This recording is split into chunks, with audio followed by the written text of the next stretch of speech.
Welcome back to In the Kitchen with Grace. This morning I am making a fun little appetizer dip.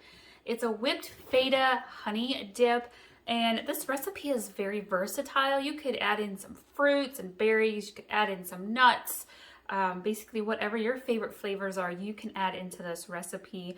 I'm going to leave the recipe in the description below, and it's so simple, and I love that you can just kind of pair this with so many different things. You could use pita chips, naan bread, Triscuit crackers.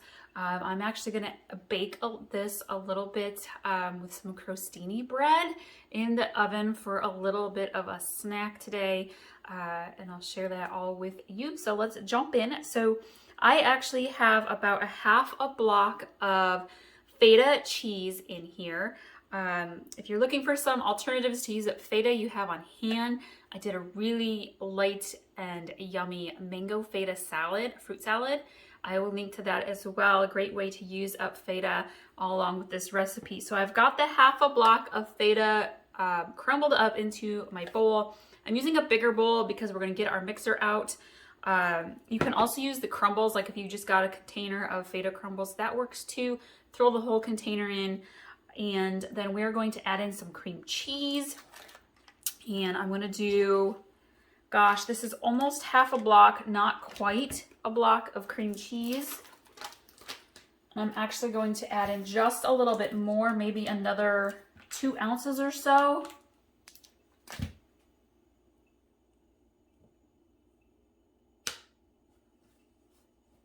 And we are going to add in just a dash of garlic, one little dollop here of minced garlic. If you're adding fruit to your feta dip, leave the garlic out. It's a weird duo there. And I'm going to add in some basil, some sweet basil. Usually I use fresh herbs, but it's winter. The only herbs I brought inside were my mint and my rosemary this year. It's probably about a teaspoon or so of sweet basil. I'm going to add in 1 to 2 tablespoons of olive oil. I'm just eyeballing it like this recipe. It's probably closer to 1 tablespoon. It's all right if you go a little over, a little under on this recipe. Don't need to get out the measuring spoons. And I'm going to go ahead and mix this together.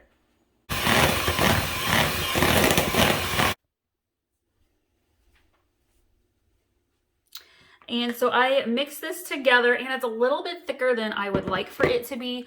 So I'm going to actually add in a little bit more olive oil to kind of thin it out just a little bit. Maybe another tablespoon or so.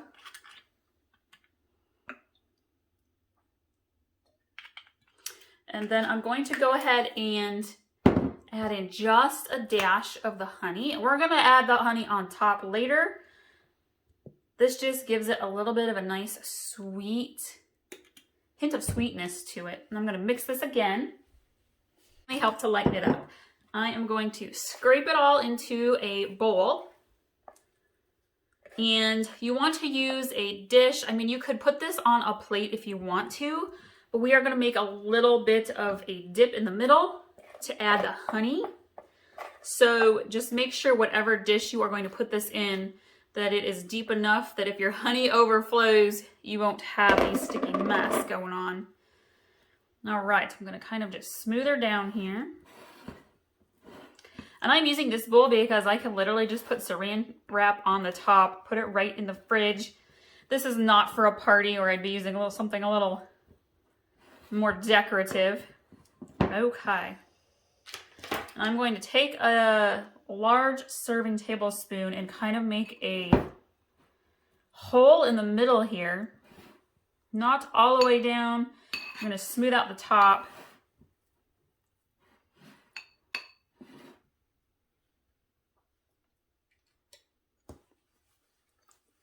I'm going to grab my honey. We're going to drizzle some in the middle. If you want to, you could just drizzle it all over the top. Just like so.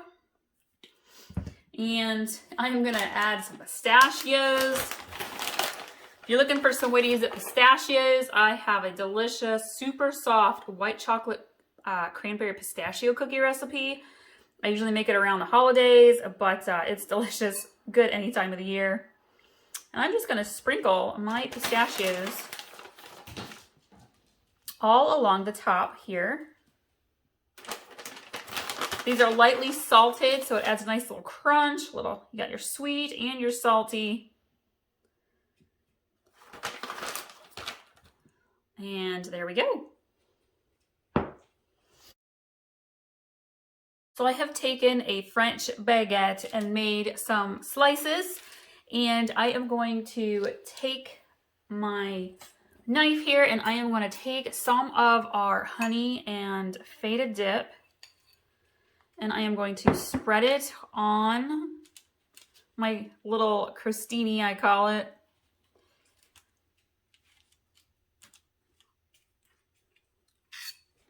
Want to make sure you get some of that honey in there. If you want to, you could drizzle a little olive oil or some salted butter onto your bread before you add your feta dip.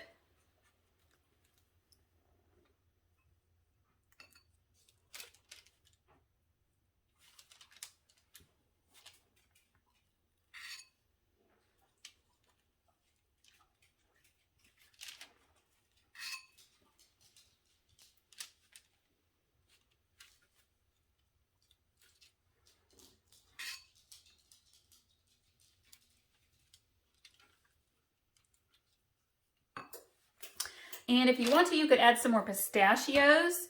I, however, really love olives. I like to put olives on everything that I can think of, pretty much. And so I am going to slice up a couple of green olives to put on a few of these. Pistachios to the ones on this side.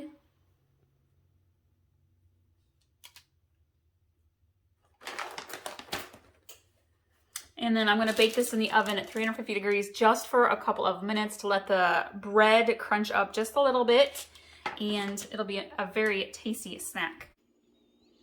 These are the baked crostini with the whipped honey feta dip. Got pistachios on some and the green olives on the rest. And this makes for such a super easy, quick snack appetizer idea. I hope you guys liked this recipe for the whipped feta dip and the snack idea, and we will see y'all next time.